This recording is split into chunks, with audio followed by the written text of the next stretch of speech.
শাইতানির রাজিম বিসমিল্লাহির রহমানির রহিম। আমি এই মুহূর্তে গুলশান ভাটারা থানা বোটঘাট এলাকায় আমার বোনের বাড়ির ছাদে আছি। তো আজ থেকে প্রায় 20-22 বছর আগে এই এলাকাতে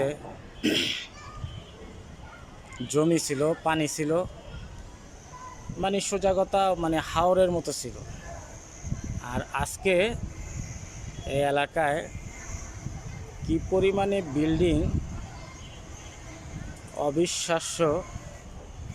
আমার মনে হয় যে 6-7 মাত্রা ভূমিকম্প লাগবে না, মোটামুটি 4 বা 4.5 ভূমিকম্প হলে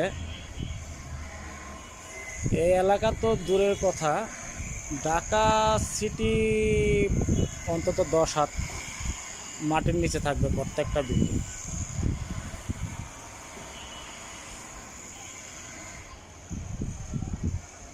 সারা বাংলাদেশের 4 ভাগের 1 ভাগ বসবাস এই ঢাকাতে। ঢাকার